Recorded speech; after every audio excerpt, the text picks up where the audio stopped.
All Let's right. say, got it. Dobar dan, ladies and gentlemen. Today I'm joined by Milan Savic. Correct me if I'm wrong. Your rap name, do you anglify it, like to make it Savic instead of Yes, Sav? Yeah. All yes. right. My rap name is anglified as Savic, Savic. and I did that on purpose to kind of sum up my story of a kid from the Balkans who came here as a refugee and kind of spent a lot of my life here to where I just wanted to make it simple for my English speaking and non Serbian speaking followers to be able to say the name and just kind of make life a little easier on them, you know. I feel you, man. So hold on. Am I correct? Were you born in Sarajevo? Correct. Yeah. Oh, is East Sarajevo? I was born in the city itself. The history of my family line is in the municipality of Hadžići. Are you familiar with that? Yeah. Yeah. That is where my father, grandfather had a home, his father. It goes back many centuries, many generations. But as far as my birth and as far as my brother's birth, we were born within hospitals within the city of Sarajevo itself. Okay. Do you remember how we actually connected on Facebook? I'm not sure if you remember. How we connected, remind me. Charles Cather posted, was it a Switzerland versus, I believe it was a Swiss game, and there was a player in the Swiss team, I believe, who's ethnically Albanian. Yeah. And he scored, I don't know if he scored, I think Switzerland won, and he did the eagle sign, and Charles posted this, made a post about it. And yes. There was a lot of people talking about whether it was like an inflammatory, like a provocative celebration, essentially. And I was going through the comments, and I just saw your comment, and I was like, okay, this seems like a really level-headed response. So I was like, okay, let me connect with this dude. So that's actually how I initially connected you on Facebook. Sure. What? Well, it was definitely an inflammatory thing. I think that's why the second that Xhaka and Shaqiri scored their goals, they approached the Serbian fans immediately and did it on purpose to piss them off. Which during the game pissed me off because I was cheering for the Serbian team, but afterwards I realized how freaking hilarious it was because in my belief, I think that was a bigger deal for them than winning the damn World Cup themselves, just so they could score on the damn Serbians and go to the Serbian fans and be provocative. I felt like that was the most celebratory moment of their lives, And even when you asked them later why you did it, their response was, "Oh, I was very emotional in that moment. It was a very emotional moment for me." So, it was interesting. Let's just say it was interesting, and I was pissed off that the Serbian team had lost that day. But hey, you got to play better if you want to win, I guess. I know Bosnia lost today, and I was really disappointing to Finland of all places. Man, yeah, I haven't there's like I usually never miss a Bosnian game or an England game, but there's been so much football like during this lockdown. It's like overload for me a little bit. Like there's the Premiership, there's been barely any breaks, so I've been missing a couple of games. But you something you said just made me think about something, because the first episode of the podcast I did was with a lecturer called Catherine Baker. She wrote a book called Race and the Yugoslav Region, where she's like basically delving into like the concepts of race and ethnicity within the Yugoslav region and the Balkans as well, in a more wider sense, and how that connects to a global sense of concept, should I say, of race and ethnicity. Mm-hmm. And one of the things when my first time in Bosnia that really confused me was it took now that I think about it, it's not really that confusing because it's actually quite similar to the way that ethnicity is viewed in the UK. But I guess what made it confusing for me, and I believe I won't speak for everybody, but I believe for a majority of people in the West, I think what makes ethnicity confusing for people is the fact that there's this link with religion, Mm-hmm. and then there's also this tie with nationality. Whereas, for example, in the UK, ethnicity almost, not always, the context can change, but ethnicity almost can become synonymous with the concept of race, but obviously those two things, although connected, are not exactly the same concept. Mm-hmm. So, like for you, if somebody, for example, um, would say that you're Bosnian, sir, Okay. is that fine with you? Does it make me upset? Absolutely not. Because Bosnia as a region has existed for so long. In my personal opinion, it wouldn't make me upset to call me a Bosnian Serb. Uh, I believe that judging by what you're saying, you've lived in Sarajevo enough and you've read enough that identity is a really big deal in the Balkans. It's how you identify Right. is very often uh, gonna categorize what group of people you surround yourself with, right? Um, Here, Chicago is one of the biggest, if not the second biggest, Serbian community after Belgrade, which is part of the reason after the war why my father and uncles decided to come here, because we felt like if we struggled with the language and we struggled with getting by, we would have a support base. Um, but to answer your question, I do know people who, if you want to use the term nationalistic or patriotic, are that nationalistic that they do not want to be associated with being Bosnian whatsoever. But as far as me, I'm a Serb by ethnicity. I'm Serbian by nationality. The language that I refer to is Serbian. But in the sense of offending me, calling me a Bosnian Serb, I think it's silly. There are plenty of Serbs from Montenegro. There are plenty of ethnic Serbs from Serbia itself. Obviously, there was a conflict in Croatia. You know that there are ethnic Serbs from Croatia.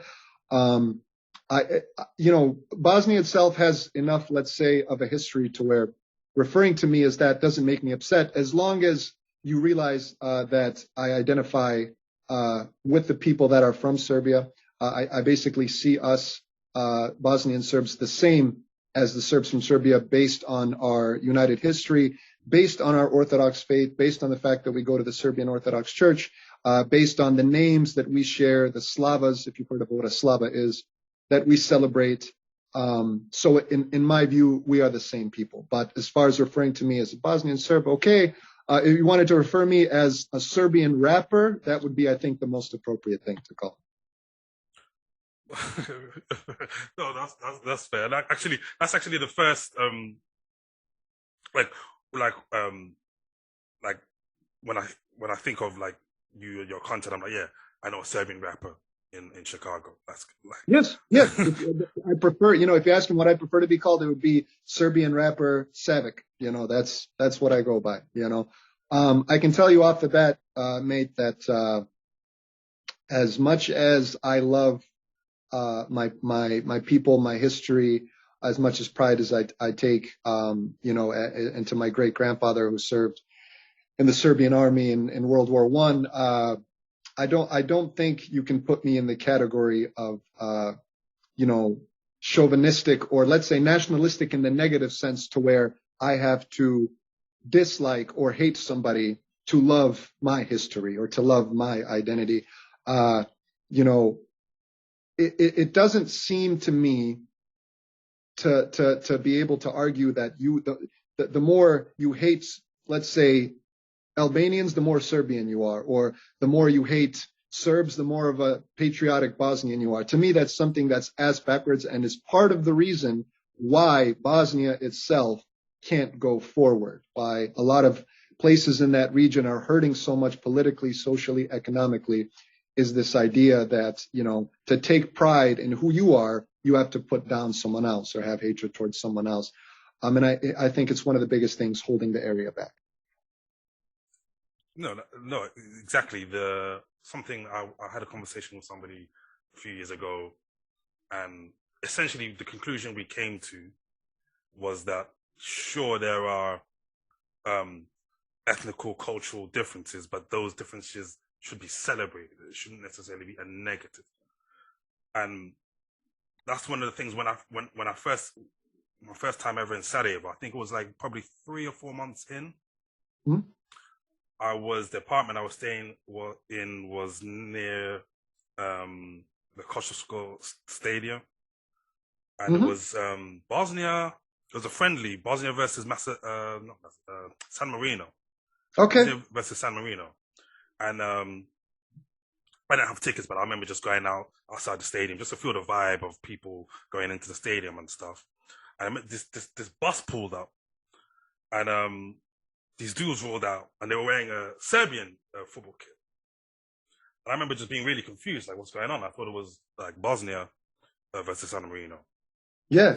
And these dudes went in, they were wearing the Serbian kit, and then they were supporting San Marino. And then like somebody was explaining to me like, oh, they're from RS, they're not, they're not going to support Bosnia, etc. And it took me a while to like kind of get my head around it, but I'm like, but aren't they born in Bosnia? Yeah. And they were like, yeah, they are, but they're ethnically Serbian, and so it's like you had a bit like for example, in that scenario, Uh-huh. that particular scenario, like, what do you think? I mean, what do you think causes that kind of? I know that's quite a loaded question, Okay. but in your opinion, what do you think causes that kind of division, that kind of thinking? Like, Do you know what the word inat means? I think so, but just explain it to me just to make sure. Spite. It means Right, spite. yeah. It's I guess you could say it can be a positive and a negative. It can be the spite that you can find in the Balkans can be positive in the sense of people can not believe in you, and out of spite to them, you can persevere, overcome, and succeed. Right? That's the positive inat. The negative inat would be, hey, Bosnia is playing a game with San Marino. I'm going to go to the Bosnia game, wave a Serbian flag just to piss off the Bosnians. That would be the negative spite that you will see in the Balkans a lot. If you remember the game that took place in Belgrade between Serbia and Albania, some guy thought it would be hysterical to put, a provocative Greater Albania flag on a drone, fly it over the damn stadium, ruin the damn game, and piss off the majority of the Serbian fans that were in the stadium. That is what you would call a negative spite, or what we refer to in the Balkans as being primitivan, or being primitive, right? Being, or a seljak, if you want to use the negative term. If you're taking the time to be that negative, you're not really doing anything for your team. I think the game would have been much more memorable, in my opinion, because I'm a fan of sports, if we would just let the two teams play it out, and whoever wins goes forward. Because I think there is no better way of, so to say, giving the finger to somebody who doesn't like you than to succeed. There's, if you've ever heard the saying, there's no better revenge than success. But as far as going to a Bosnia game just to piss off the fans, going to an Albanian game just to be an asshole, that doesn't do anything positive for our people, But to touch on what you were talking about, Bosnia isn't the only case where you have that in the Balkans, because even before Kosovo declared independence, very rarely, if ever, will you come across, let's say, an ethnic Albanian who identified as Serbia, even though Kosovo was integrated with the Republic of Serbia in that time. Or sometimes even the Muslims that live in the Novi Pazar Sanjak area of Serbia very often identify with their Muslim or Bosniak entity more than they do that of Serbia. There's been, you can watch videos online of Serbia playing the Turkish national team, and the Muslims from Sanjak are wearing the Turkish flag and the star with the crescent moon, and they're going all Turkey, even though on paper they are from Serbia. So in the Balkans, it's a really fascinating place. We are so different from a lot of places in the world. And I think if anything should have annoyed you, Nick, it should have been the fact that we all referred to our languages as different languages. If anything should have pissed you off, it should have been that. Because I think it's ridiculous. Yeah, no, I actually did a video about that a couple of years ago. It was titled, "What's the difference between Bosnian, Croatian, and Serbian?" And it was more targeted about looking at it linguistically as a language, but also I touched on some cultural things. And I would say the vast majority agreed with my argument, which was that it is essentially the same language, different accents and dialects. But of course, you had people saying, "Oh, it's a completely different language," and whatnot. And that's something that, I mean, I understand it's easier if you're Croatian just to say, "Yeah, I speak Croatian." Obviously, I get that. But like this whole, like even with that, this particularly, I must say, in recent years, I've noticed, for example, in Croatia, there's newer words being created for certain things, which is fine, whatever. But like it's like there's already a perfectly fine word to describe the thing, and it felt like sometimes, oh, this word is being made just to slightly differentiate itself from Bosnian and Serbian. And, Sure. I don't know. It's just not productive. I don't find it a productive thing to do. Yeah, yeah. I've heard that on many occasions. I mean, after the war, things changed a lot with the way that people behave. I feel like if it did anything, it woke up a lot of nationalistic feelings in people to where it affected their behavior. And let's say they avoided saying things a certain way just to differentiate themselves. And I've heard that, about Croatians and, a lot of Serbs that lived in Bosnia never used to use certain phrases, but after the war, a lot of them, crossed the border, went to Serbia as refugees, and now their accents and dialects have changed, and I'm not sure, people, them celebrating the differences among the ethnicities might take a lot of time, because if we're going to be realistic, the wounds are still fresh, and if you turn on the television, the politicians don't help the wounds. Whether that be the politicians in RS and Banja Luka, whether that be the ones in Sarajevo, I feel like the topic of another war has been brought up much more often among the politicians in Sarajevo. And I feel like that's the knee-jerk reaction to when the politicians in Banja Luka talk about independence. And I don't know. All I know is that the economy is bad enough.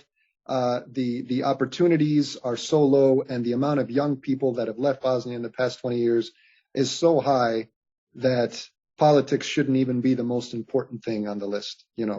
Like I said, the national identity of my people matters so much to my family. I personally take a lot of pride in it. I just find it very sad at how much the country is not going forward, how much the region is not going forward in a lot of sense. It's hard to deal with. It really is. So, let me ask you. I think when did you move to the United States? I moved to the war 2 years after the Dayton Agreement was signed. So, yeah. Am I correct in believing then at the time when you were born, like would you have been registered as Yugoslavian or? Yes, Bosnia did not declare its independence until the 1st of March, and it did not get a UN member seat, I believe, until the later part of May of 1992. So when I was born, technically I was a Yugoslavian on paper. I've always identified as a Serbian personally, but yeah, we came in 1997 through the help of an organization called World Relief, through the help of the Red Cross. During the war, a lot of my family went through concentration camps that were controlled by the Bosnian Armed Forces. And so they were already registered by the Red Cross, and that kind of situation helped us get out of the country in 1997 to Chicago. So essentially, when you moved to Chicago, and then Mhm. you, I guess, get residency in Chicago, like on the U.S. system, would you have then been registered as like a Yugoslavian immigrant, essentially? I think since this was 3-4 years after Bosnia was recognized as an international country, as a sovereign country, we're more so, they refer to us as Bosnian refugees. Okay, so like on the U.S. system, you would be, what would they put your nationality as on the actual U.S. Oh, system? they would probably put Bosnia. The passport. That's another thing. When Bosnian Muslims want to make the Serbs mad from the Arabs, they say, "Oh, but your passport is Bosnian. Right. You're Bosnian." This is kind of what I'm getting at, because that's the kind of rhetoric I always say, like, oh, but it says you're Bosnian on your passport, So and this is the thing, like, but it's, for example, like in the UK, when, like, something I was saying to Catherine Baker when I spoke to her is, actually the UK, we would have kind of the same structure when it comes to ethnicity and nationality. The thing, I guess, that makes it definitively different is that we don't necessarily have the religious element. So, like, being English is both a nationality and an ethnicity. Being Scottish is a nationality and an ethnicity at the same time. But obviously, although England, Scotland, Wales, and Northern Ireland are different countries, they are under one state. So, I mean, we're all British. We all have a British passport, and nobody really argues about it. But I mean, essentially, like, if you speak to a Scottish person, they're Scottish before they're Sure, British. sure. Well, so to confirm what you're saying, the people that live in Scotland still use a British passport? Yeah. Well, that's a big similarity. I think, if we were to, let's say, poke at the Serbs that live in Bosnia and say it's, your passport is Bosnian, that must confirm that you're Bosnian. I think we can use the Scottish as an example, to where they definitely have their collective history and their people and their collective identity, even though they have a certain type of passport. Even in Kosovo, you go back 25, 30 years, they had a different passport than they do today. Right. So are we going to say that they were a different group than they are today? I don't know. Maybe they were Albanians then and they're Albanians now, just like the Serbs were ethnic Serbs even in Yugoslavia as they're ethnic Serbs today. And I don't know. It's just that it often depends on perspective and how you look at it. That's the interesting part of it.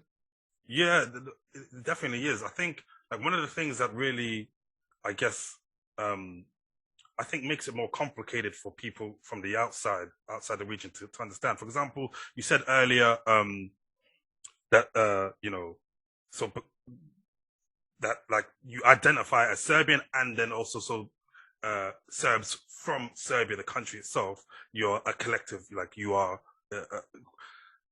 So this is where, like, a lot of Westerners, particularly, the mind gets kind of, because, for example, when I've been in Serbia, I have some Serbian friends that would say the same, agree with you 100%. Like, we're all one, we're Serbs. But then I also have Serbian friends who are like, oh no, they're Bosnians. Both groups exist. If you go to the Republic of Serbia itself, you will come across both groups of people. And then again, will fall in line with what you decide to pay attention to. But you know what? It would be completely ignorant from a historical sense for them to say that we're not Serbs. If you're familiar with the history of the Serbian people, you would know that their population and their kings and the people that ruled their lands are beyond what we know of today as Serbia. Like, for example, are you familiar with the Nemanjić dynasty? Okay, yeah, a little bit. The founders of that medieval Serbian dynasty lived in what is today Montenegro, right? And they ruled over parts of Bosnia and what we know of as Herzegovina, right?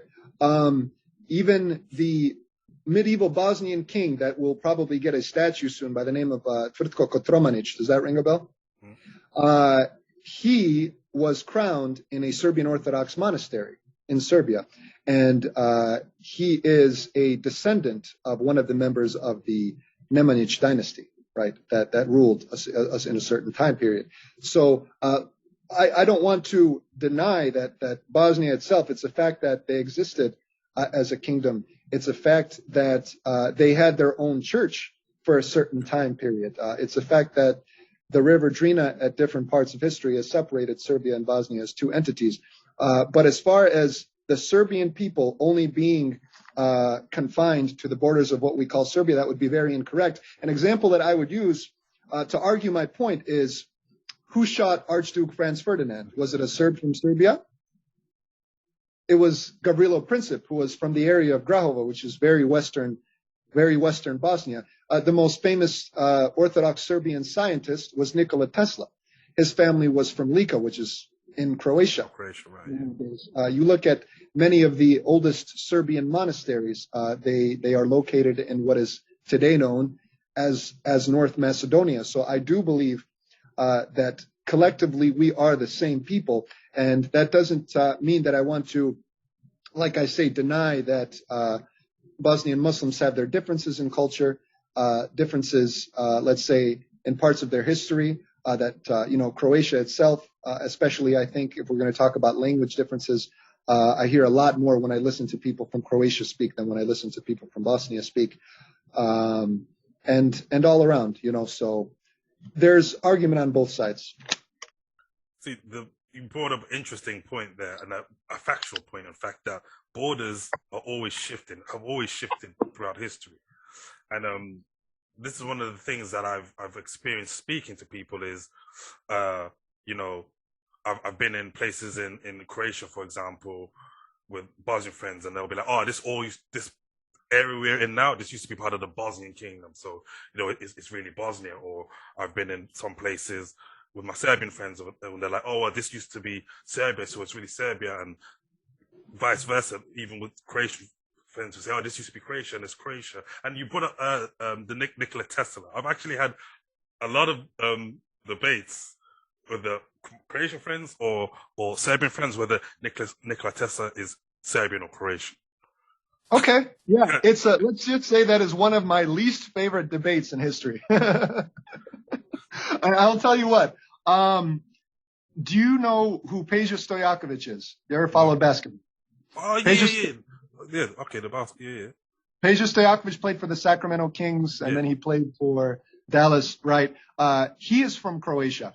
If one of your friends from Croatia can explain to me the national or ethnic difference between Peja Stojakovic and Nikola Tesla, I will tip my hat off and say, okay, Tesla is Croatian. On top of that, one of the most famous Serbian patriarchs of the Serbian Orthodox Church was Patriarch Pavle, right?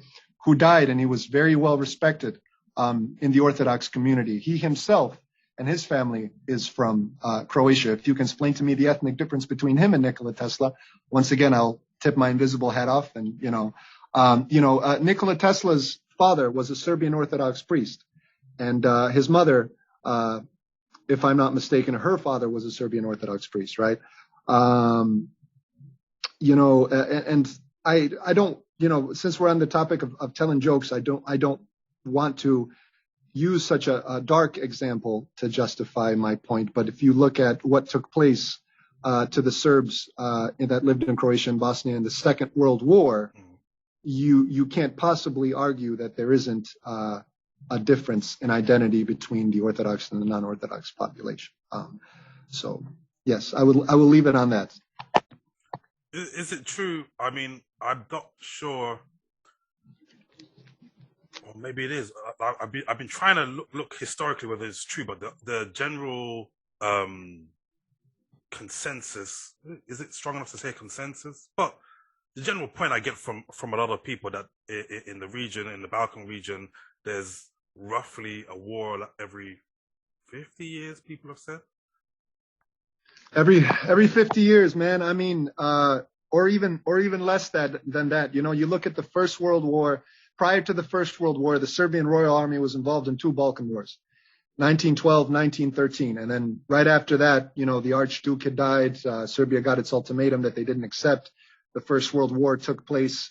My great-grandfather was actually recruited by the Austro-Hungarians because he lived in Bosnia, which was part of Austria-Hungary. But considering identity and how he identified, he literally ran away during the battles, joined, waved a little white flag and joined the Serbian Royal Army and stayed with them until they won the First World War, so to say, with the Allies. But yeah. So. Yeah, no, that's like, talking of, since we're on the topic of war, there's the recent tension that's going on right now in Bosnia. Mm-hmm. And, I don't know, I'm interested to get your thoughts about, some of the rhetoric that like Milorad Dodik is coming out with. What are your views on it? In my opinion, Milorad Dodik tells way too many jokes. It makes sense that a lot of people choose to not take him seriously because of the jokes that he tells. And I'm not going to lie and say I haven't laughed at them. There was a time when he was getting interviewed, and he was, I believe, speaking to someone who was live from Tehran in Iran, right? And then he goes, "Oh, look at Tehran. It's such a beautiful city. There's less mosques than there is in Sarajevo." And, the guy on the other line, he goes, "Just because it has less mosques does not make it more pretty than Sarajevo." And I don't understand, like, why he has to make constant jokes where he can provide enough arguments. And I believe he's intelligent enough to where he can make a point, stand behind his point without being as ridiculous as he is sometimes. I'll put it like this. I don't know how Bosnia can exist in the long term when you have that many people who disagree with what it should be. You have so many people that see the RS as a genocidal entity and they want it to be destroyed politically or erased or canceled altogether, right? The people in the RS have a completely different history book of what took place in the last war. And they see that since the Dayton peace agreements were signed, they see that as an international recognition of Republika Srpska, and that it needs to be left the way it is, and the Dayton agreement needs to be left the way it is, because they already feel threatened, because at one point, the Republika Srpska, they had their own armed force, and then later it was unified into the Bosnian armed force. So they already see that as a threat to their security, right? They eventually were pressured into changing their national symbol, which used to be the double-headed eagle that you see on the flag of the Republic of Serbia. They had pressure over what anthem was going to be sung when their politicians would speak to the Serbian people. So they see all these little things as pressure, threat, with the eventual conclusion of the RS being canceled altogether as a state within Bosnia, or altogether as a political entity within Bosnia. And they feel that with the Dayton Agreement, their existence was secured by the international world. And they feel that whenever they are threatened, that they need to immediately talk about independence, which on paper, I guess, makes sense. If you fought for this entity, if you're a politician representing this entity and the people that live within it, you want it to be sustained. You want it to exist, and you definitely want it to be recognized by your neighbors. And I think a lot of what we hear from the politicians in Sarajevo, they want to push for it to be destroyed because they see it as a hindrance or a roadblock to Bosnia's success, as a roadblock to Bosnia joining the European Union and improving itself economically. So by the way things are going, somebody is either going to cancel it or they're going to actually come through with a referendum, try to declare independence. Will that lead to an armed conflict? I pray that it doesn't.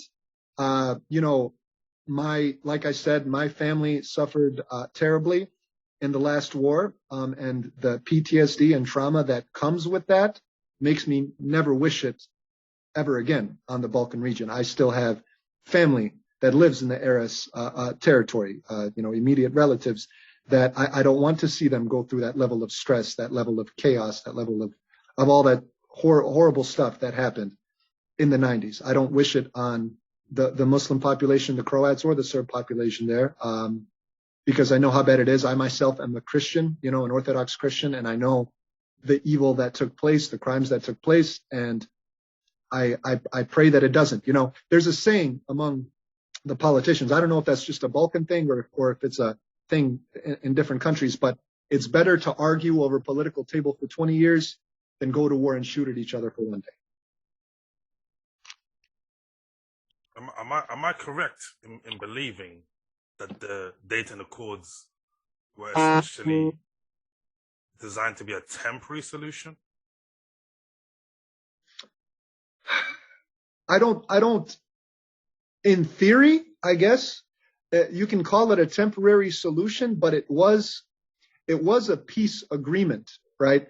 And I guess I understand where certain politicians are coming from, to where if they feel like steps are being taken to where that agreement may be breached, they want to use it as a go-to argument, like, oh, this was our agreement and you are going against our peace treaty, you are going against our truce. Even if it was temporary, it was still a consolidation and agreement, so to say. I like I said, maybe it should have been temporary because the current state of Bosnia is not sustainable. You've got so many people that live in the areas that don't want anything to do with Bosnia, and you have even a Croat minority that would suggest for a third entity. Right. That's also It would be, I think, silly or incorrect to say that the problem only lies with the tension or the beef between the Bosnian Muslims and the Serbs, because in 1993 you had the conflict in Mostar, which became one of the most shelled and destroyed places in Bosnia when the Croat and Muslim forces were going at it. And once again, terrible war crimes took place. If you remember the Ahmići massacre, where the village was torched and about 116 men, women, and children were killed by Croat forces.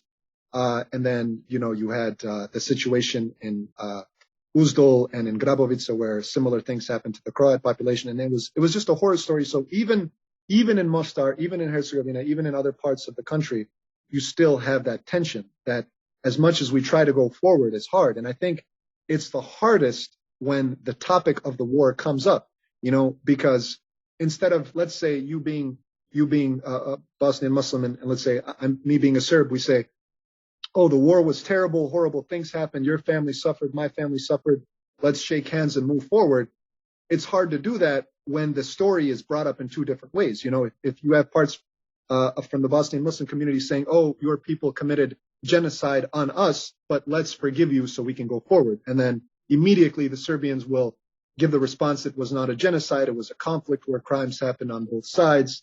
And then when you have that disagreement on something that's such a big deal, it's hard to find a truce among the regular people, not just politicians. No, absolutely. No, absolutely. Particularly the fact that there's like two or three even totally different perspectives is something that is very, causes a lot of division. The thing that I'm thinking of in my head is, the school in Mostar where the school is literally divided. So I might be wrong. I'm pretty sure there were talks of changing this rule. I'm not sure if it's actually happened, but the last time I checked, basically the Muslim students and the Catholic students never come into contact.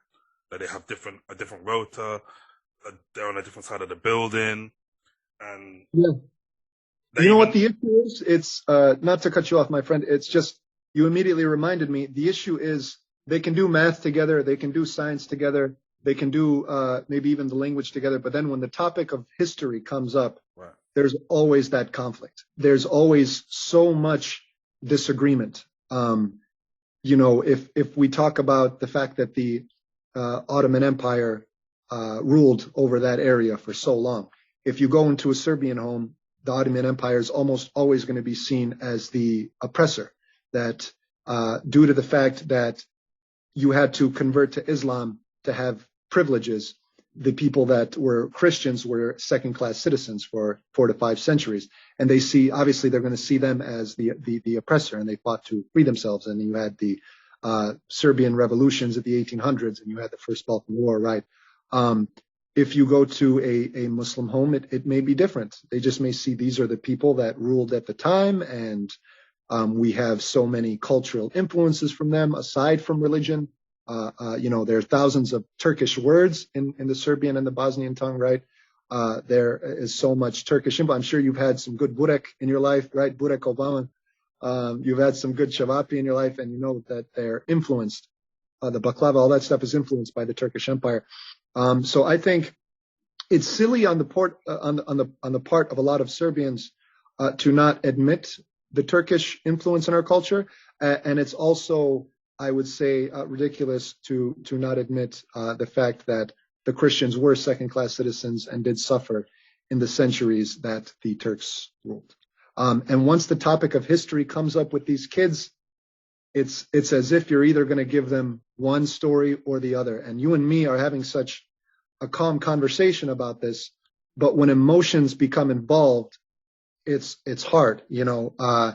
When I've had buddies that were Bosnian Muslims and Croatians, and we've had these conversations. But when the topic of the war crimes comes up, what took place, what didn't take place, who suffered more, who didn't suffer, it's hard. It's hard when you got two people with two completely different stories and agendas to find a truce. So I don't have a solution for the kids in those schools, my friend. I really don't. You reminded me of something actually, which is when Ratko Mladic got arrested some years back, and this showed my actual naivety of the tensions that existed at the time. Because actually, my entrance into the region was actually Belgrade. 2009 is the first time I was ever in the Balkans. So I made a connection with artists on MySpace. We were doing songs together. There was a group of dudes who decided, like, we made this song and we were going to shoot this video in Belgrade. So, and then, I remember I was at university doing film studies. And so it was my final year, and they were like, you can make a documentary about whatever you want. Or not a document, like it was a film about whatever you want. And I decided I made all these connections in Belgrade, Novi Sad, a couple of other cities. I was like, man, why don't I do a documentary about Serbian hip hop?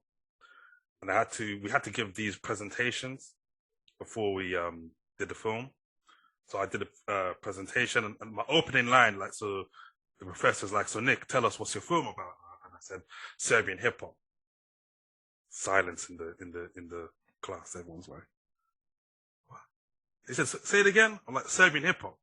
It's like, Serbian hip hop? What's that? I'm like, it's hip hop. Like, it's from Serbia, from Serbian artists. Yeah, but how you gonna make it? How you gonna make it? You're in London. I'm like, I booked my ticket already. I'm going to Belgrade in 2 weeks. And they're like, why would you go there? And I'm like, well, no, it's interesting, something different. And there was one dude who's actually quite a popular producer in the UK. He was in my film class as well at university. And just at the end of the presentation, I just remember him shouting. He was like, yo, Smooth, be careful. You might get shot over there. And it was like, I arrived in Belgrade with this trepidation because everybody's telling me it's war torn and, I might get shot. And I arrived in Belgrade and I experienced the most amount of hospitality I'd ever met. I was like, what? This is the total opposite of what I thought it was. So then I was like, okay, I need to explore this place. So a couple of months later, I went to Zagreb. And then in Zagreb, I met two people. I met a dude from Bihać through a mutual friend from Zagreb. And we stayed in touch on Facebook for about a year.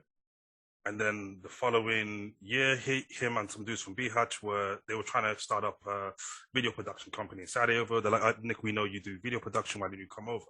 So that was my introduction to Bosnia, essentially. I was like, cool. I just went over to Sarajevo the next year. And so I started, learning about the ethnic differences and whatnot. But I was still, even after my first year in Sarajevo, I was still pretty naive to the tensions that exist, I guess. So I remember coming back to London, and I was with a friend from Zagreb, actually.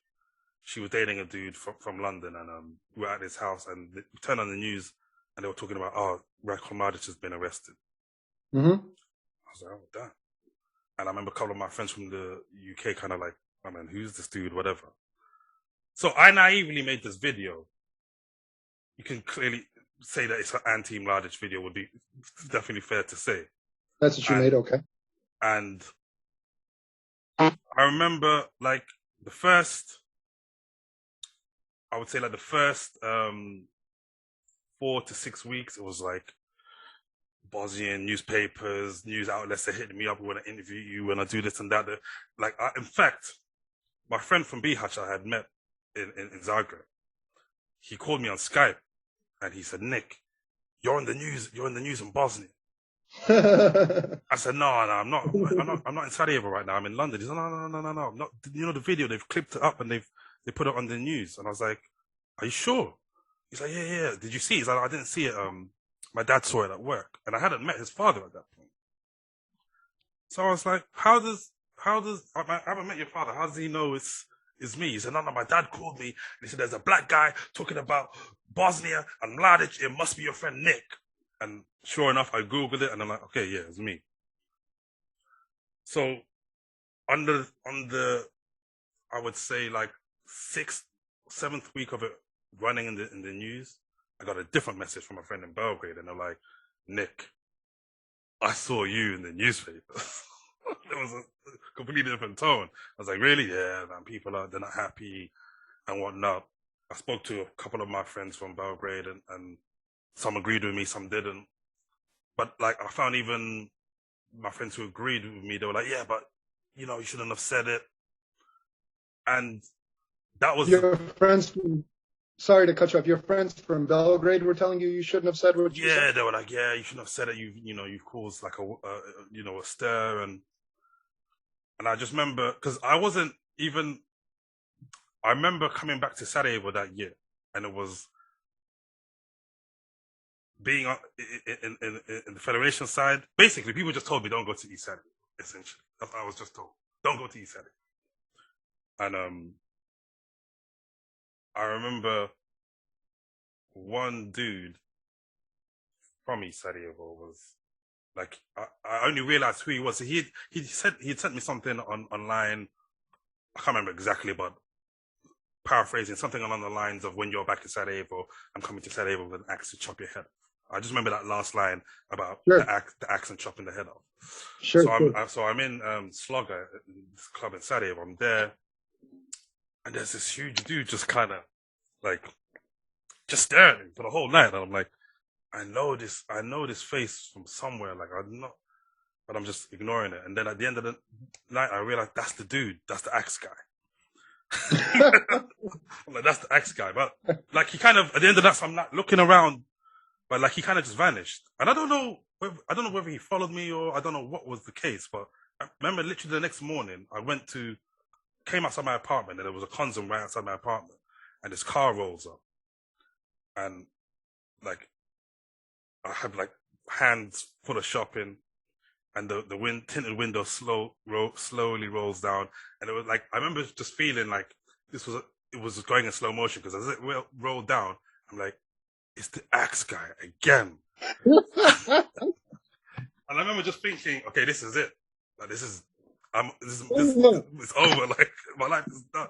And I don't know what this was supposed to do, but I just instinctively just picked up this bottle of milk from the bag, and I was like, I don't know what I was going to do with this milk, but I'm just like this with the milk.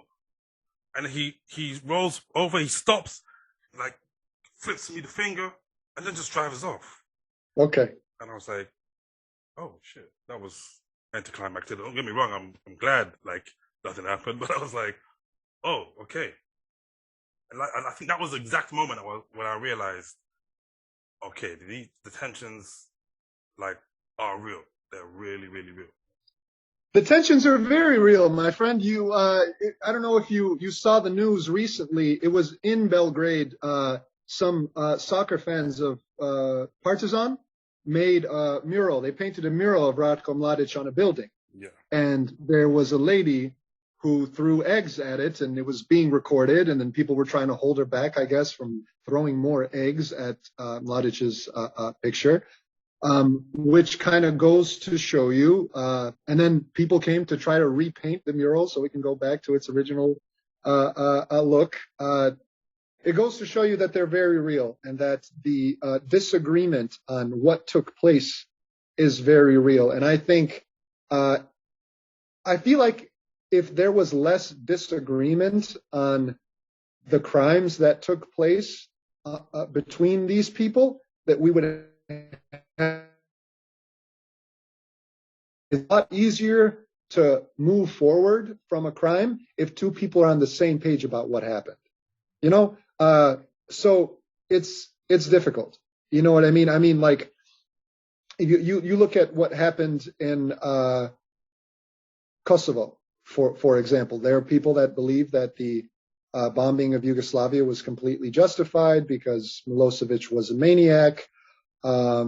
And then you have the other side of the argument that points to the fact that, you know, members of the KLA were massacring people in various places in 1998 before the bombing even took place, in the village of Orahovac and Kletska. And there were even ethnic Albanians that didn't support the KLA that were being murdered and thrown into a lake by the name of Lake Radonic, and just various atrocities that happened to where people believe that it was the KLA that should have been bombed by his forces, and not Milosevic's forces. You know, so it's similar in Bosnia. You know, I can say that there are people that completely deny that Serb forces committed atrocities, and I think you kind of have to be crazy because a civil war with ethnic tension, with people having history and bad blood, is obviously going to have war crimes involved. It's ridiculous to think that that war could have went on for 4 years without all sides committing crimes, you know. And I think it doesn't make sense to insult the victims of the people that suffered what they suffered. You know, it doesn't do anything for us. It makes them not want to acknowledge what you or your family may have suffered if you don't acknowledge what they have suffered, you know. And people just need to admit that it happened. I think there's a big discrepancy over the crimes that happened against the Serbian population. There are people that argue that the only crimes that took place against the Bosnian Serbs were what they call isolated incidences, and that there was no organized ethnic cleansing, there was no campaign of terror, which, according to what the Serbs in Sarajevo lived through, is completely false. If you're familiar with, especially the first couple years of the war, where you had people who were criminals prior to the war that were within the ranks of the BiH army, such as Mushan Topalovic by the nickname of Tsaco, that he was, you know, rounding up people on the streets, not just men, but women, you know, elderly, and torturing and massacring them, and, you know, dumping them into various sites. The most famous one probably being the Kazani pit in Trebevic. That kind of goes to show you that there was organized murdering as well that happened to the Serbian population. And Sarajevo was only one town, and Tsaco is only one man. The camps that my family were put through had nothing to do with Tsaco, but there were other members of the BiH army. They were called the 109th Brigade, and horrors took place, and many people didn't survive. And you know, I choose not to go into graphic detail, but I think that there are things that need to be acknowledged. One, it's okay to admit numbers. It's okay to admit that the Bosnian Muslim population lost the most amount of people. This is something that happened. It would be ridiculous to argue that the Serbs weren't the biggest victims of the First World War, considering that they lost 60% of their male population. It would be ridiculous to argue that they didn't have the biggest body count during the genocide of the independent state of Croatia, with all the extermination camps that took place there. So I think there's nothing wrong with admitting that happened. But then again, I think if the government in Sarajevo comes to the recognition of the fact that organized and systematic persecution and killing did take place of the Serbian people, there can be some light to the future, some light to pomirenje, as we could say, or a lasting peace between the people. But if that doesn't happen, I don't really see another way out of it. You know, I believe both sides need to recognize what took place. And it's hard. No, it definitely is. You reminded me of another situation with I don't know if you remember when Nasser Odic was on trial, Mm-hmm. and I remember being hit up by mostly my Bosnian, like UK Bosnian friends, my Bosnian Muslim friends, and I remember a couple of them hit me up like, Nick, you need to make a video, free Odic and blah blah blah, and I said no, I'm not doing that, and a lot of people got upset with me. I mean, I actually remember losing quite a lot of friends, almost like how in would I say in the same way, not necessarily in the same way, but in a similar way to some of my Serbian friends that I lost when I made the Mladic video. I lost some of my Bosnian Muslim friends. I mean, we can argue they weren't my friends in the first place, but whatever, for the argument's sake, I lost some of my Bosnian Muslim friends for the similar reason when I wouldn't make this video, supporting Odic. And my two things at the time were, first of all, to be honest, at that moment in time, I didn't really know that much about him. And the little I did know, I was like, why would I? No, I don't want to do that. Like, for the same reason I made the Mladic video. And then, because I realized in that moment, there was this perception of me by some Serbians and even some Bosnian Muslims that I was anti-Serbian, essentially, because I made this anti-Mladic video. And I remember several times explaining, no, I'm not anti-Serbian at all.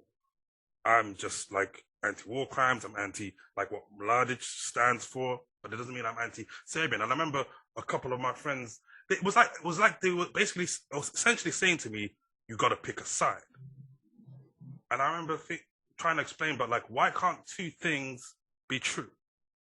Like, why is it that I need to? It's like this, like you're with me or against me mentality. That really, like it. Here's one thing I want to tell you. When it comes to people in the Balkans regarding this topic, especially people who have any kind of war trauma, having a nice, calm conversation like you and I are having right now, they're not even capable of it. And I don't know if that's an intelligence factor or if that's just an emotion factor from the PTSD that they may have experienced, right? Because those are both very real things. One thing I will say, or two things, my friend, 2 points I want to make. One, I here in the Chicago area know some Bosnian Muslims from that area who don't have dads. Okay, I never asked them why they don't have their dads because I know it's not an easy thing to talk about. But it goes to show you that people suffered, whether they lost their dads that year or before 1995, they did suffer. Then again, regarding Nasser Oric, my family, when the Dayton Peace Accords were signed, a lot of the Serbs that lived in the Sarajevo, well, so we'll say the vast majority, left Sarajevo to live in other parts of Bosnia in the eras, right? My family lives in Bratunac, which is a neighboring town to Srebrenica, and all the times that I visited, I've gotten to meet many people that lived there during that time.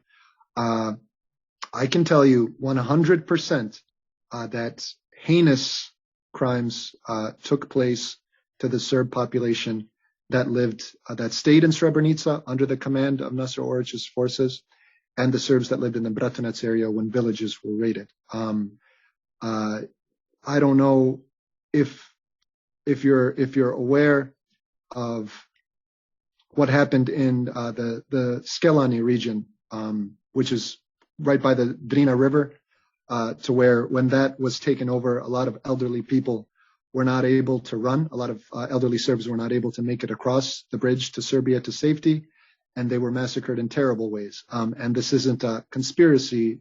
There were professional pathologists at the scene, one of them by the name of Zoran Stankovic, who I think recently passed away, who basically filmed the corpses, the bodies of these elderly men and women. You could see the ways in which they were killed.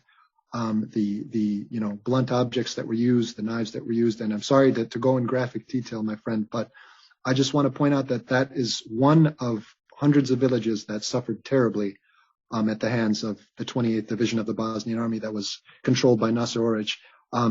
Even if he did not personally take out a knife and chop someone's head off, troops that worked under his control did terrible things. The Srebrenica jail was used as a terrible place of torture. There was a man by the name of Dragutin Kukic, who was killed with a wooden log. They beat him to death. There was another man by the name of Kostadin Popovic who was beaten to death. There is a survivor of that prison who was tortured so bad that without any anesthesia, they took pliers and removed his teeth. I'm going to choose to stop the graphic detail because, I want to make this podcast as fun as we can. But I just want to say I will never negate or try to downplay what the Bosnian Muslim population suffered in eastern Bosnia. But I could never give credit to the Hague Tribunal as a just, as a legal, as a unbiased place when they let people like Napoleonic free after 2 years, considering how much chaos were caused by his troops, the amount of villages that were burned, the fact that the people that were killed are literally recorded. The corpses were recorded on video, the mutilation that took place to the bodies and prisoners of war. There was so much proof and evidence of the suffering of the people from that area. And the fact that this man is walking freely, I can't respect Hague Tribunal as an institution. Some people may not like that. Some people may not like what I have to say. But if we're going to respect the Bosnian Muslim victims, we should respect the Serbian ones as well. You brought up a very valid point about people getting, I don't want to use the term hung up, but people getting focusing on the numbers. So and that in a way kind of makes it this concept of being a competition almost. We suffered more. Who suffered more? Yes. And look, it's as you eloquently put it. You can't deny that. Sure, Bosnian Muslims had the highest numbers of casualties. Absolutely. At the same time, I also understand that we're saying pain is pain. To make it a smaller example is, for example, I have a friend from Borgoña who she lost her mother during the war, and so never really knew her mother essentially because she was so young. Yes. And my mother passed last year. But if she condolences, thank you.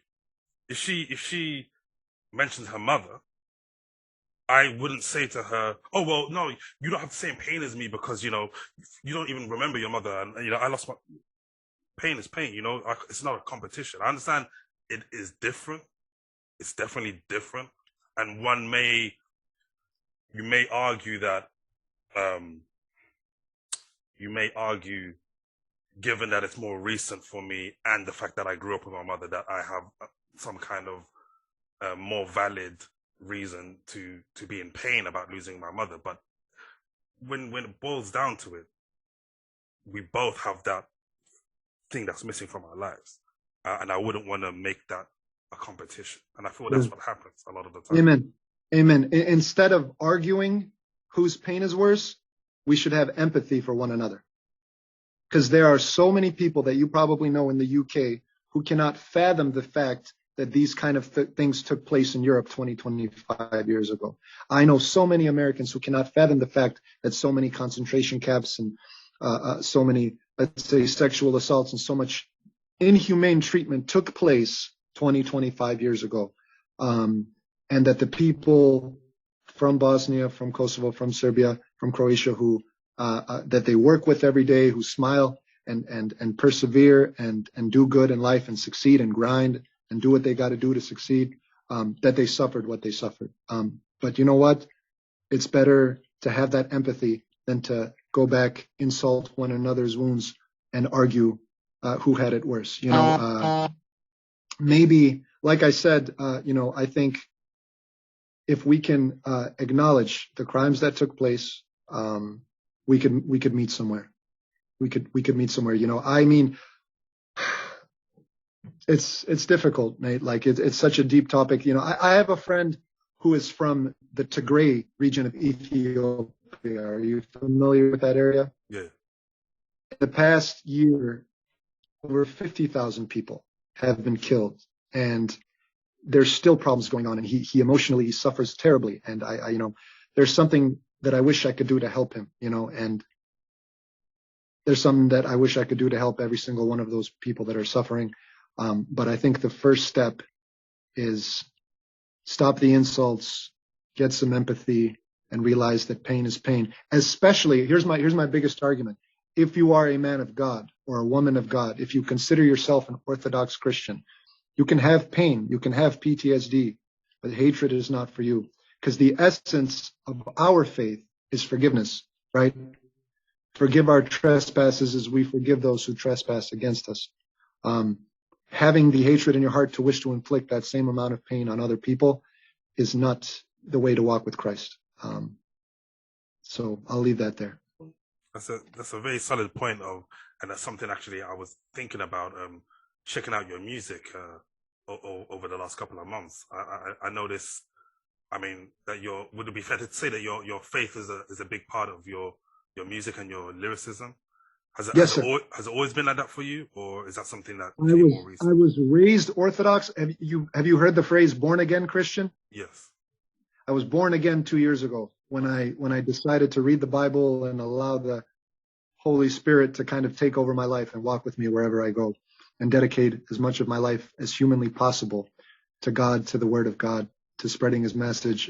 It changed me radically, my friend, and for the better. And I wouldn't go back for nothing. And I believe with all the suffering that happens with this world, there is a life beyond it. For all the good people that suffered in this world, God will give them back tenfold in the next. So it's changed me a lot. If you can hear it in my content. No, it's definitely it's definitely prominent in your content, and it got me thinking about the way that we even classify music sometimes. I mean, I understand genres exist for a reason, but sometimes I think that there are certain subgenres that I don't know how necessary they are. For example, do you know NF? Oh, yeah, I know that guy. Yeah. I remember when I first started listening to NF, I was like, this is the dope rap. And then I started, okay, he's Christian. I could hear the content, like the Christian content. And then I started like reading about him and his background, and then a lot of articles and describe him as a Christian rapper. And I just felt like, I don't know. I mean, I understand it, but I don't know if it's necessary to classify an artist like NF as a Christian rapper. To me, he's a rapper who,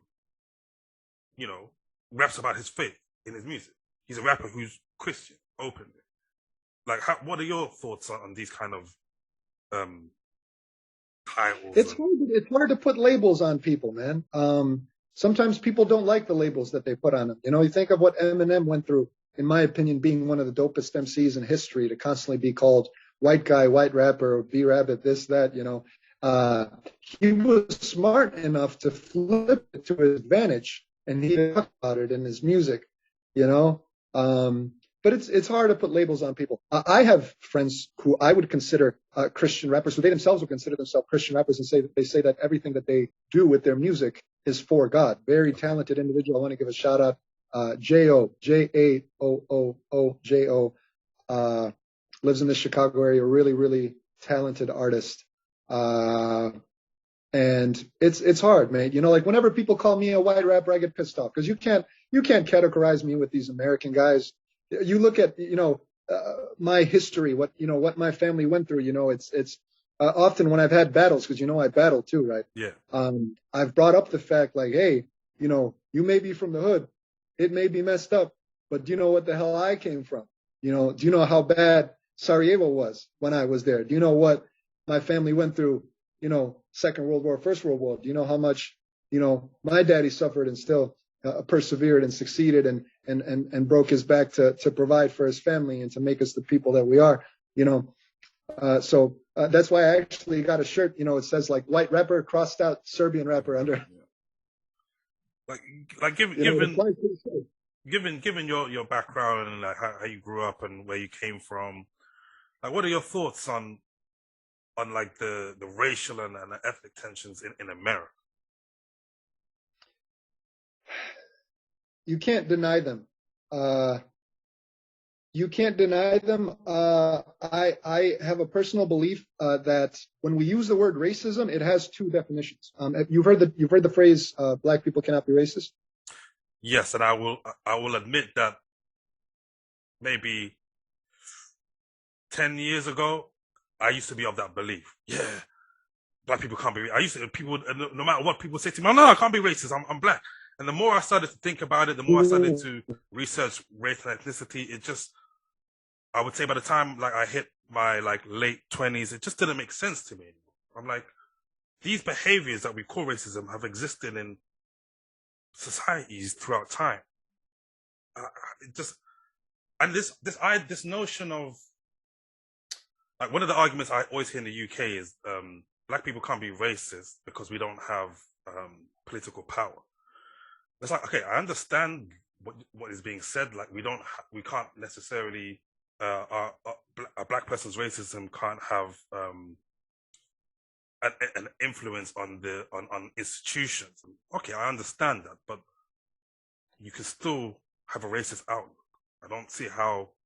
So yeah, long story short, Yeah, I no longer agree with that. It depends on what definition you are looking at. If you're looking at the definition of the institutional aspects to where the racism is institutionalized and systemic, sure, you could say that only white people have been racist, I guess, in America. But if you look at just from the aspect of thinking you are superior or hating someone based on the color of their skin, in that sense, anybody can be racist.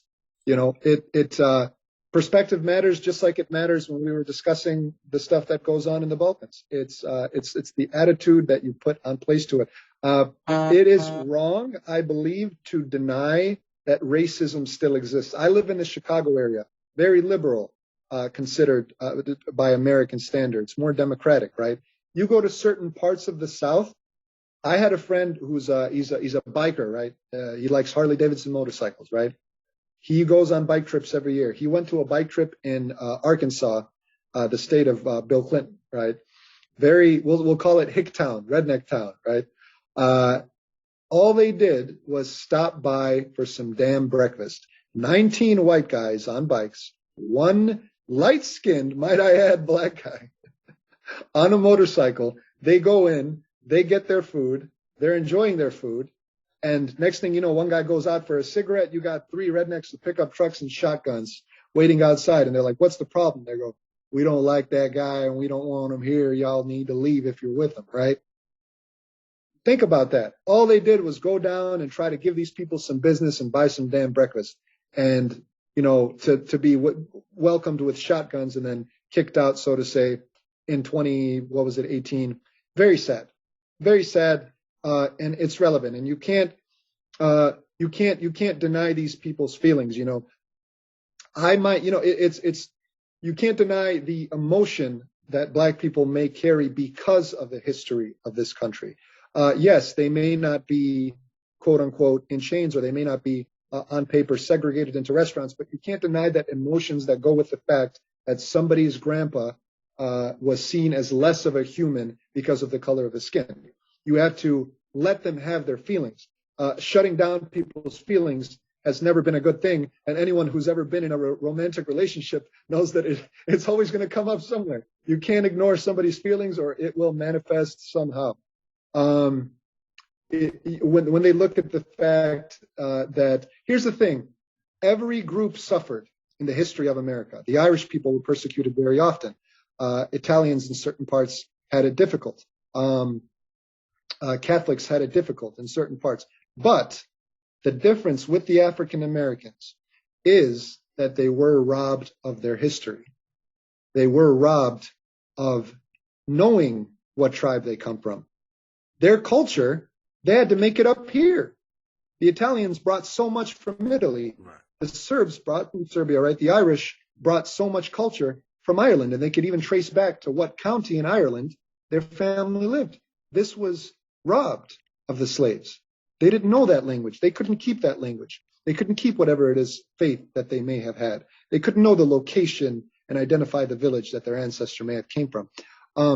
We shouldn't, as I say, deny that other groups suffered terribly, or that they suffered persecution, or that they work hard, but you got to let people have their collective experience. You got to let them have their emotions to what took place, especially when there's so many historical arguments confirming it, right?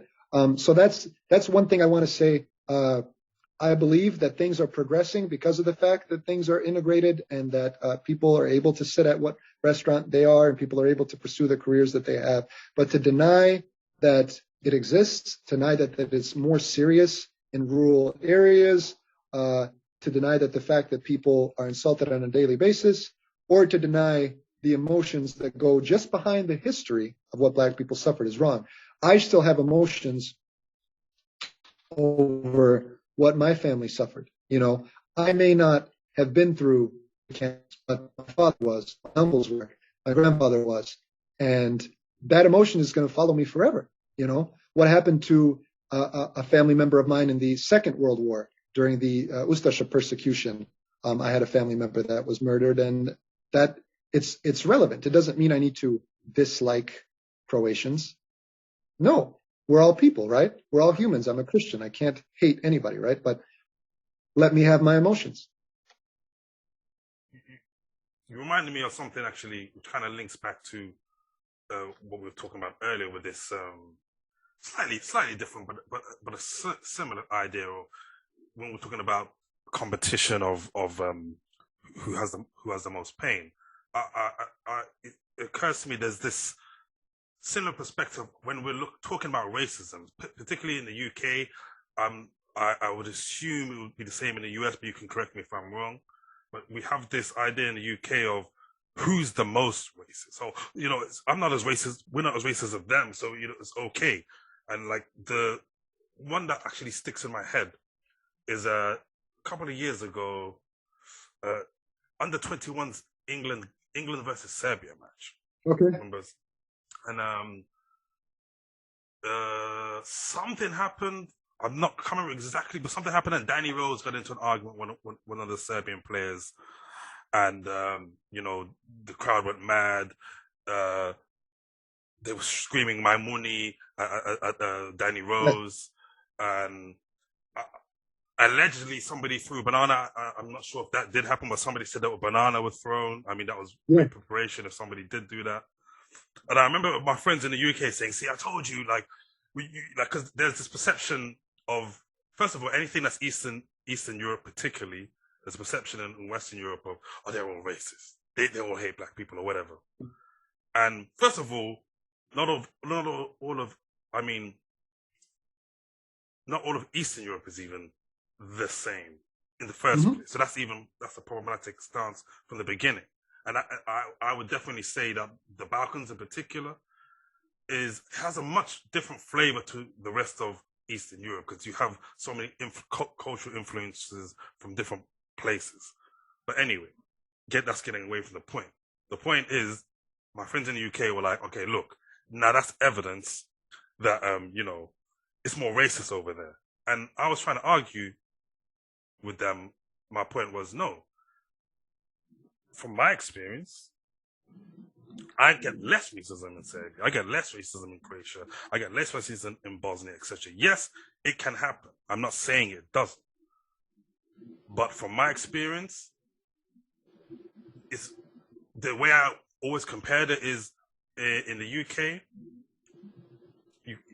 Let's say if I worked in central London, I could experience what we call it everyday racism, like little small comments here and there. You know, it's nothing to cry about, let's say, but it's clearly somebody's racist expression, but you can kind of brush it off. Whereas in the Balkans, it's like it will rarely happen, but if it does, it's like it's hard hitting. It's like, oh, listen, people.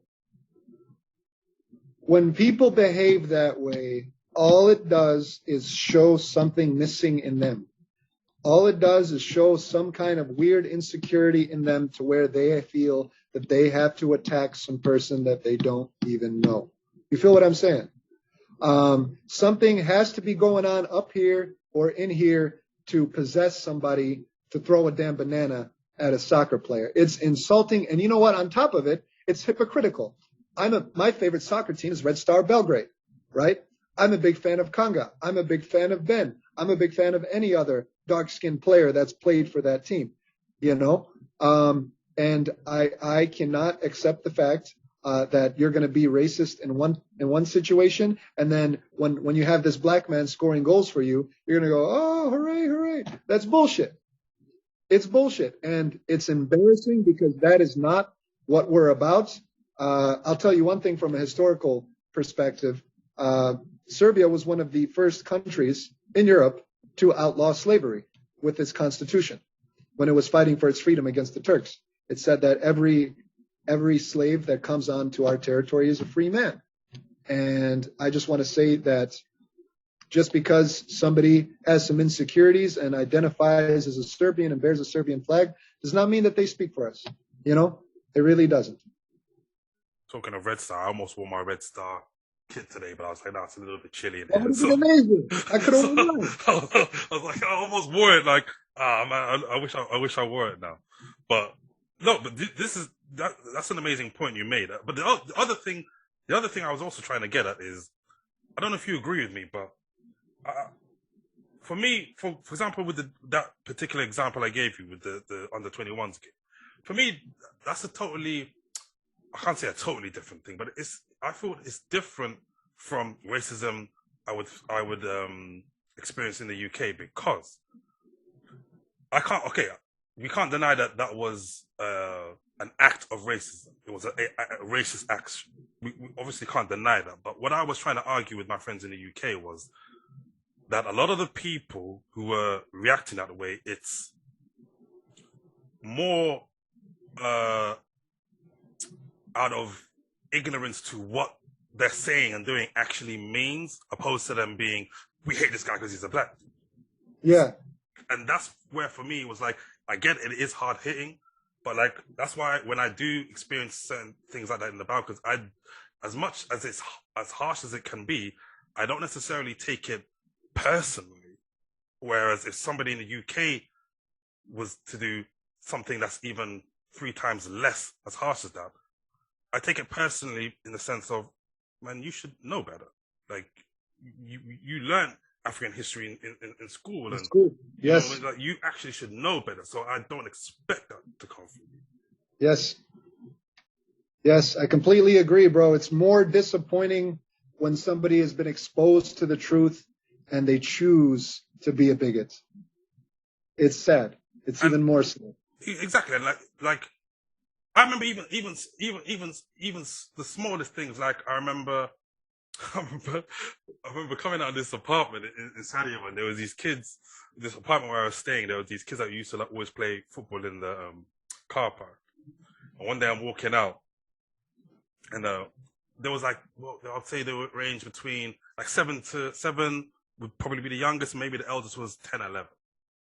And I'm walking out, I leave the apartment building, and I'm walking through the car park. And one of them yelled, "Yo, what up, nigga?" And I remember just turning around. And like, I just kind of walked up to him, I just put his hand on my shoulder, and I was like, no aggression, no anything. I was just, listen, yo, I know you've heard it in songs and you know, you've heard it in movies, but that's a really complicated term. I wouldn't advise you to just go up to a random black person and say that. And his face kind of just went like white, like he was, oh. And I carried on walking, and I just heard these footsteps behind me running. And I think it was like probably one of the eldest in the group came up to me. He's like, "Oh, I'm really sorry about my friend. You know, he didn't know. What his exact words was, he doesn't know. He's just stupid." And I said, no, he's not stupid. He was just ignorant to that fact. And I've explained it to him. It's all good. Yeah. And that's it. We never had a problem. All good. You know, so like, and for me, that's like a prime example of where this kid literally just didn't know any better. He wasn't trying to offend me. He just thought, yeah, this is a cool thing. This black guy lives in the building. Do you know what I mean? And so to me, that's completely different. I wouldn't even categorize that as racism or an act of racism. Do you know what I mean? Absolutely, man. Before we continue, two things I want to say. To those of you that like hip hop and battle rap and lyricism, I have a battle on the 29th of January. It'll be against a little fella named Sirius Bars. He'll probably change his name after the battle because he's going to get made fun of really bad. And I also got an album coming out in June. The title is not decided yet, but just be on the lookout. Once again, the name is Milan Savic. If you're a Facebook person, you're a YouTube person, you can look up AR The Movement or Savic Serb 31 or Savic MC. I got a whole bunch of stuff, but the album itself will be on all streaming platforms. It'll be on iTunes. It'll be on Pandora. It'll be on different places. So if you like hip hop in both English and Serbian, rock with me. Awesome. Well, so that's actually one question I wanted to ask you about. How in tune are you with the music scene in the Balkans? Well, as far as Bosnian artists go, I was always a fan of Edo Majka. I was a fan of Frankie. I thought them guys were dope, and they had a variety of subject matter, which I always thought was cool. If you will say cross the Drina, the Serbian artist that I really rock with is, have you heard of THC? Yeah. THC Familia? Big fan of them, man. I saw the Belgrade Syndicate. My homie actually opened for them. Shout out to Alex Chicago, but he opened for them when they had a concert here in Chicago, and it was sick, bro. It was sick. Let me just say, I saw Ja Rule a week prior in the same venue, and the Syndicat packed 4,000 more people than Ja Rule did. So it was dope. It was dope, bro. It was a nasty. And you know what? Those people that didn't know what you were talking about when you said Serbian hip hop, shame on them, because the Serbian hip hop scene is one of the biggest in the country. If you look at the music that's played on the television, if you look at the fact that, THC performed when our athletes would come back to Belgrade to celebrate their accomplishments, even me, the song Srpski Orlovi that I did with my homie that I just mentioned, was actually basically a theme song to the Serbian team when they were in the World Cup in 2018, and they were jamming out to that, and they still put it on their Instagram and stuff. So if you're a fan, check that out, Savic Srpski Orlovi on YouTube. So yeah. One of my favorites has always been Struka. You listen to Struka? Struka's nasty, bro. Yeah, like you always, and like just. Bomba samo pa sam tik tik boom, and ima da te pokidam ko pit pit bull. Yeah. The documentary I made, he was actually one of the dudes I interviewed. Just a down to earth guy, laid back dude, man, and like essentially, so it was my university project, but I was also talking with some people who at a company that that's terrestrial channel in the UK called Channel 4, and they produce a lot of content for Channel 4. So I was potentially trying to plug it to them, like, look, I'm making this documentary, have a look at it when it's done, maybe it's something that you could air on Channel 4. And it kind of crumbled for two reasons. One, I'll admit, was my ignorance of the scene at the time when I was shooting it. That was part of it. So, there was a lot of people like, why is this person in the documentary? Like, they're not even, they haven't done anything in the scene. And there was a lot of talk about like maybe not getting the right people for the documentary. And the secondary one was kind of tensions between artists. Like when I did the first Rough Cup, there was artists who were like, I'm not going to be in it if he's in it. or don't put my interview next to his. So I was like, oh, okay, man. And I was like, okay, this is just not gonna, it's not gonna turn out well if I release this full documentary. So I ended up like cutting it from like an hour documentary to just a 20-minute documentary that played in a couple of festivals in the UK, and that was kind of it. Okay. I mean, and yeah, but I would say that the interview with Struka was probably my favorite interview from the documentary. Yeah, Now, just, Snoop is nasty, bro. Like you ever, you know who's dope, bro? Who actually I have on my Facebook, De Niro. You ever heard of De Niro, yeah, bro? yeah, De Niro is nasty, man. De Niro, Vox, VIP, bro. You ever listen to yeah, of VIP? course, yeah, yeah, That's a nasty group, bro. Them boys could rap, bro. Like I was mind blown with the delivery that them guys had. You know, like lyrically, maybe some people were doper, bro, but like them boys had delivery, bro. That one dude, like when he was like, how did that shit go? It was like, Keve mi jebe mi se što mi slagidere periseru o meni koda su bivše ribe samo tiše sine odjebi da ne bi počeo ja da piše vrime o tebi a to ti se ne bi dopalo karijera i posao sve bi propalo se zvučiš ako dosadno nekad si mi se dopado ti znaš da je opasno kad ću ti se pisopatom jer ubit ću te lopatom i mada te zakopamo like bro that like kind of wordplay in the Serbian language I couldn't believe like what I was hearing man back in the day that's old stuff but man, did I used to jam out to it.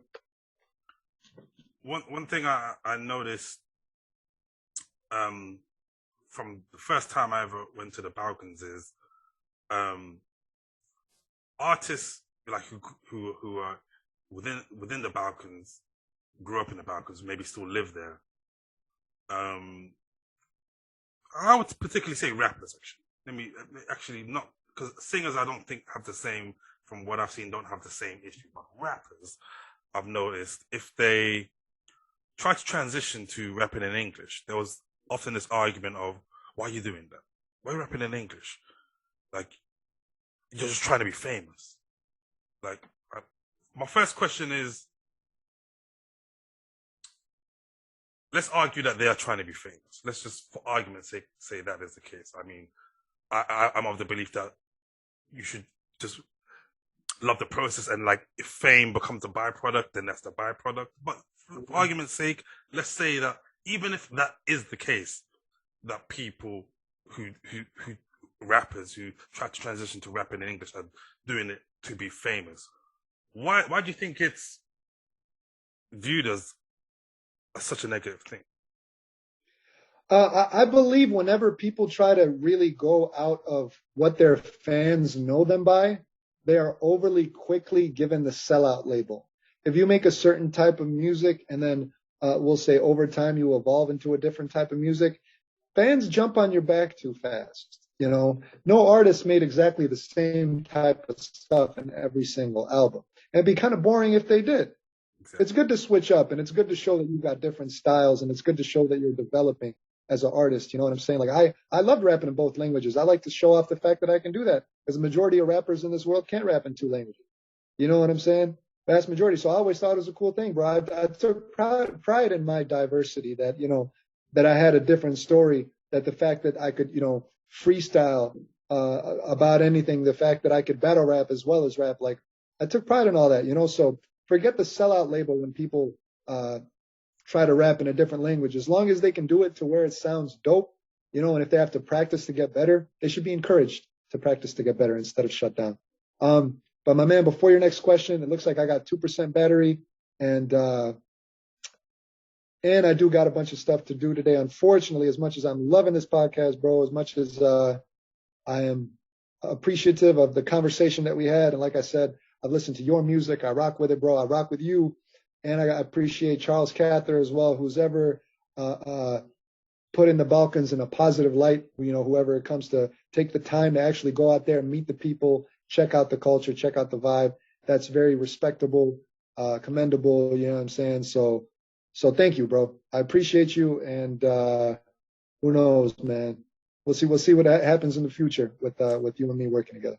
Yeah, absolutely. I was about to mention that about, you know, to be fair, like, as I told you on Messenger before we got on, these sessions are usually 45 minutes to an hour. So I just checked the time. I'm like, Yo, this conversation just flew way longer than I expected, but I've enjoyed it. It's been a pleasure. Um, yeah, man. So I'll definitely, if I got anything in mind, because I'm working on an album right now, I'm gonna shoot you something like collab. If I got anything in mind, I got your email, I'll shoot it over to you. Yeah. Yeah, man. It's been a pleasure, man. Thanks for taking I'd be the happy time. to, bro. You tell me what language you want me to kill shit in, and we'll make it happen, bro. Awesome, You feel man. me? Awesome, man. All right, but just God bless you, bro. God one bless more time you. before we go, man. Just plug one more time before we go. Just plug anything you got coming up that we need to look out for. Once again, the name is Savic. Ooh. I guess that's the end. That's the end of the show. Big up. Big up, Savic, for joining me today. It was a great combo. See you guys next time. So, ciao. True colors, whether it's dark or light, let's see your true colors. The black and white, they ain't even true colors.